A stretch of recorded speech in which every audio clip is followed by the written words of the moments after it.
So we've talked about this before, and I want to mention it again, about the names of our Lord, the Hebrew names. When I pastored a congregation, I didn't make a big thing about whether people said Yahweh or Jehovah or Yahuwah or whatever, all the different permutations. I also didn't make a big thing whether people said Yahshua or Yehoshua or Yeshua. I figured that all of these names are certainly closer than Jesus, God, or Lord. And I wasn't even legalistic whether somebody said Jesus, God, or Lord. I hoped that they would begin moving in the direction of the Hebrew names, because clearly his name was not Jesus. But Yah knows the language of our heart, and he knows who we're talking about. And different languages do not have the ability to say different sounds. I have a linguistic background, and I've studied a number of languages, and both formally and informally. I have a bachelor's degree in a foreign language as well. And so I recognize this. English happens to be able to, because it's an amalgamation of many different languages that came together in the British Isles, it's able to pronounce a lot of sounds. We have 26 letters in the English alphabet. Greek has 22, so does Hebrew. And not all of these sounds exist in these biblical languages. I could go into that. I'm not going to. So all that to say, I have studied, and I know, and I read and write biblical Greek and biblical Hebrew. I've studied biblical Hebrew at the academic level. Hebrew, I'm self-taught. And I taught beginning basic Hebrew in our congregation. But my knowledge of Greek is more than it is in Hebrew. But I have a good working knowledge of Hebrew. I read and write it. And so based on my knowledge and based on the shoulders of the people that I'm standing on, who are scholars, and based on my ability to, when they say certain things, I'm able to go back and actually read the ancient texts and confirm what they're saying, I have personally have come to understandings about things that I don't necessarily expect other people to. But if you're a truth seeker, I suspect that you will probably come to the same understanding that I have, or at least be moving in that direction. And until I'm shown and revealed a higher level of knowledge, that's where I'm at. Now, I don't say that my way is the only way, but my way is backed up, not by my feelings or my emotions, but based on empirical evidence. Languages are not feelings. There's a science to linguistics. I'm an expert in the English language, being an academically trained journalistic writer, having studied journalism at 2 different universities and almost procuring a degree, and I almost went to procure a master's degree in journalism. So I'm an expert in the English language, and I'm an expert in the French language. And I studied Koine Greek for a year. In a private class with 5 other students, taught by a PhD college professor who was in between his jobs at Christian biblical seminaries. So I do have a background in these things. Based on that, if some of you use a term that's different than what I use, that's okay. There's freedom. And you're not going to offend me if you say something else. whether it's Yahweh or whatever. Like Janelle said Yahweh, and I'm not offended by that. Or if you say Yahshua. But I will tell you this. Based on my academic studies in these areas, both going back to my studying at 3 universities, and also having studied Greek and Hebrew for the last 20 years as a Hebraic person, I will tell you that Yahweh is not, and I used to say Yahweh, Yahweh is a made-up name that does not exist in ancient Hebrew literature. It comes out of Christianity. I have read all the arguments, pro and con, and I've read all of the academic literature on it, and I've read all the ancient literature, and it all comes, Yahweh comes out, not out of Judaism, but out of early Christianity based on false understandings, and it's been promoted by Christian scholars who are lifting up the name, their own understanding that is based on false information. Isn't there a lot of that in the Christian church right now? Okay, now I'm going to step on a few toes. Some of you say, maybe none of you here, but people say Yahshua, Y-A-H, and this happens regularly. That is also a made-up name. I know we want to emphasize the name, the fact that Yeshua is the son of Yah. Yah, Y-A-H, is in the Bible. You will see it as J-A-H in your King James and maybe even your New King James Bible. So there's no J in Hebrew. The J sound does not exist. So it's J is the transliteration from Hebrew into English, where the Yud becomes a J.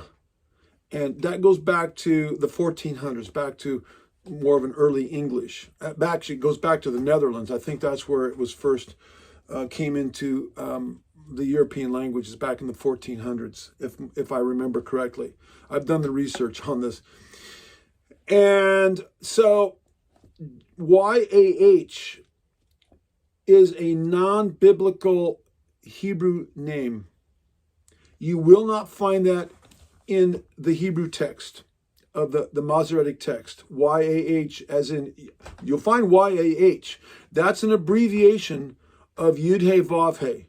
Yud He Vav He, YHVH or YHWH. The first is Yud and the second is He, the letter H, or in Hebrew it's He. So the abbreviation of that is Yah.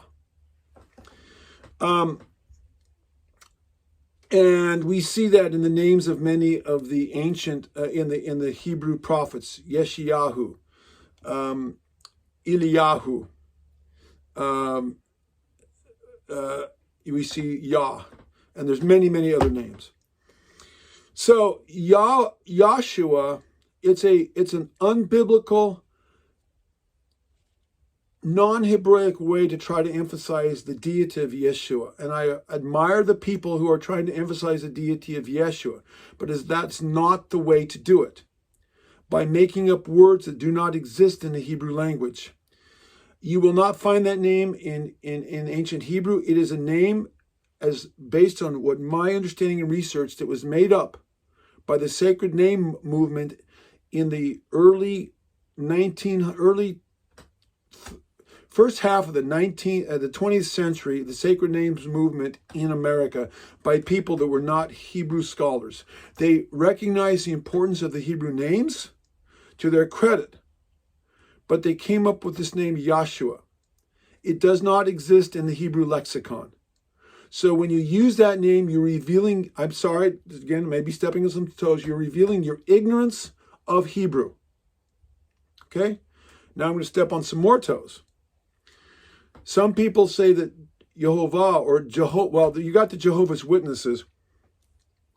And they, of course, I've had discussions with Jehovah's Witnesses that there's no J in Hebrew. So why are you saying Jehovah? Some people don't like the name Yehovah because it has the Hebrew word hovah in it, H-O-V-H. So it'll be hey, vav, and hey, vav, and hey, with the Hebrew letters. And hovah means destruction in Hebrew. So some people don't like the name Yehovah because, again, their ignorance of Hebrew. Yes, Yehovah, as in Jehovah or Yehovah, has in it the name Hovah, but they are two different words. They pronounce differently. They have the same letters, but they are two different words. They are vowel pointed differently, so they have a slight difference of pronunciation. And if you go look, Yehovah comes from the if you look it up in the lexicon, it comes from the verb haya, which means it's the infinitive to be.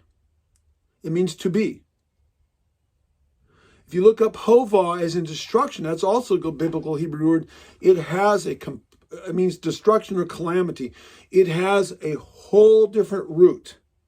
So these are what we call homonyms. These are two words that they're a little bit different in their pronunciation, but they have the same letters, but they go back to a different root. They're two different words. And even if they were the same word, and again, I'm pulling this off the top of my hat. Even if they were the same word, I don't want to get on the bad side of Yehovah Elohim, because if I do, guess what happens? Destruction. But I don't think that has any lexical connection. That's just my own thing. But these are two separate words.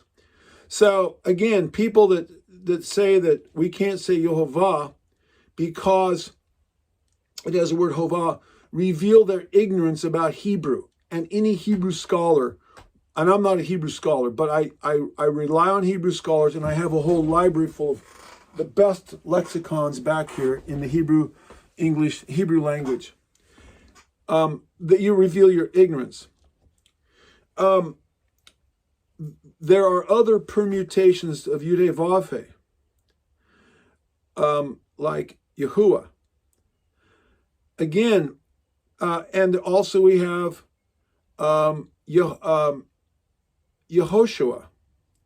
Now, Yeshua is a shortened version of the name Yehoshua, but that is not what his parents named him. If my parents named me, I'll give you an example. My parents named me Natan, which in Hebrew means, it's the verb to give, or it means to give. Netanyahu means gift from Yehovah. The current prime minister of Israel is named Netanyahu. Nathaniel means gift from God. And Nathaniel, L, and then the I on the end, the Yud, makes it possessive. Would be third person, I think, third person possessive. So in the singular form. My name is Nathan. It's not. My parents did not name me Nathaniel. So as much as I like the name Nathaniel, that's not what my parents named me. So when people call me Nathaniel, I correct them and say, I wish, but I'm actually Natan. Same thing with Yeshua. His parents named him Yeshua. We can read that in the Gospels. They did not name him Yehoshua. That is not his name. Yeshua means salvation. So let's be biblically accurate. The reason I have landed on Yehovah and not Yahweh or Yahuwah or Yahavah or whatever, there's all kinds of things, is because I have gone back and I have actually read in the Masoretic script, the Masoretic text, the Aleppo Codex and the Codex Leningradus.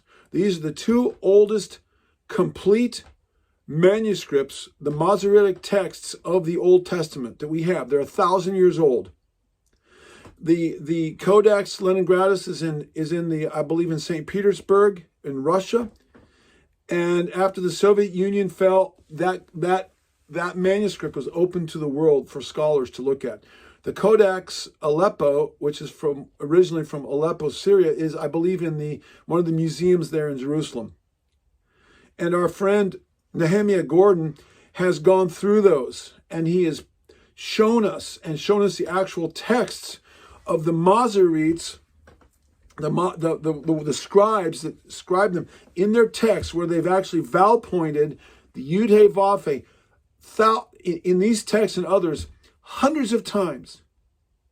And you do not find Yahweh. You do not find Yahuwah. You do not find Yahavah or any of these other things. But you find Yehovah. I have read it with my own eyes. And in Nehemiah Gordon, who was raised by an Orthodox Jewish rabbi, his father, and the rabbinic Jews do not talk about the sacred name, but then Nehemiah Gordon, he's now a doctor, Nehemiah Gordon, he converted, he left rabbinic Judaism and he became a Karaite Jew, where they don't have their prohibition against saying the sacred name, the ineffable name doctrine, which is a false doctrine that came out of the Babylonian captivity during the intertestamental period and prior to that. So he doesn't have their prohibition. That's why he can talk openly about it, because he's part of a different sect, and he's the only Bible scholar that's Jewish, that comes out of the rabbinic Jewish background, that I know that has published and makes these things known. Now, I personally know Nehemiah Gordon. My wife and I spent time with him in Israel. I have spent time personally with him. I hiked with him personally from the Horns of Hittim, 11 miles, just him and me, to Capernaum. And while we were hiking there in 2008, the spring, I asked him these questions, and I have read his writings. And that's when I began to realize that the name was I changed from Yahweh to Yehovah. So the reason I go into all these things is I'm not trying to put anybody down. You can use whatever name you want. Don't worry about me. You're not going to offend me. I've had to go through learning and changing myself and changing my tongue to go from Jesus to Yahweh to Yehovah to Jesus to Yeshua. And you don't offend me if you use something else. Everybody's at a different place, and I respect that. And you don't have to worry about it. I'm not going to come down on you. But I want to give you the reasons why I have chosen. It's because of my academic, my linguistic background, because of my knowledge of languages, and because of my understanding of the lexicon, and because I've connected with some of the world's leading authorities on the subject. This is why I have gone in that direction. I want to give you the background in this. Accept it or reject it, that's fine. That's between you and Yah. I know He's hearing your heart. He's hearing the language of our hearts, whether we say it. None of us are saying things exactly perfectly. We're all children learning Lashon Kodesh, the Holy Tongue. But and He hears us despite our failings. And to the best of the knowledge that's out there, that is where I have landed. And I'm still probably not pronouncing them exactly correct, but we're doing the best we can. And so I wanted to share with you my best understanding, and I'm not just plucking these things out of the air. There's actually a lot of thought, a lot of linguistics, a lot of resources, a lot of scholarly background that goes into this. Again, agree or disagree. I'm not here to debate or argue, and I don't really care what you do. But I'm just letting you know. And I'll just say, Jesus does not come from Zeus. That's a lie in the Messianic movement. It does not come from Zeus. If you know Biblical Greek 101, you'll see that Zeus and Jesus are spelled totally different in Hebrew. In Koine Greek, they're not even the same letters. And if you understand the four declensions, if you understand the nominative, genitive, comparative, and accusative cases of Koine Greek, you understand the endings, and you understand why Yeshua is the first person in the accusative singular and why it ends in US. And if you understand the difference between Hebrew and Greek, you understand why Y become a J, because in Koine Greek there is no Y sound, and why the Sheen, the SH, became a S, because Koine Greek does not have the SH sound. It has the letter sigma. Unlike Hebrew, the letter Sheen can be an S or an SH. Just like in the name Sean in Irish, SEAN can be an SH or an S. So there's languages, there's differentials between languages. And when you understand that, you can understand perfectly why Yeshua became Jesus in Greek. Because that's a perfect transliteration from Hebrew into Koine Greek, because Greek doesn't have the Y sound or the SH sound. There's no letter for that. So that's what they had to do. And then the US ending is the masculine, nominative, first person, singular. And I lost some of you in the weeds there. But if you have any grammatical background, you'll understand exactly what I'm talking about. And it has nothing whatsoever to do with Zeus. And those people in the Hebrew roots movement that say it comes from Zeus, again, are revealing their absolute ignorance about the most basics of both Hebrew and Greek grammar. In fact, you can go back in the Septuagint here, and you can go back to Joshua, and in the Greek Septuagint, which was translated by Orthodox Jews in about 150 AD, it'll say Jesus for Joshua, the book of Joshua. And I guarantee you it had nothing to do with Zeus, because they would not take the name of a foreign god on their lips. All right, so I gave you a bunch to think about there. I hope this blessed somebody. I think I will make a video out of this and throw it up there. But every once in a while, it's good to talk about these things. And again, live and learn and grow, and agree or disagree. I just put that out there for your thoughtful, prayerful consideration.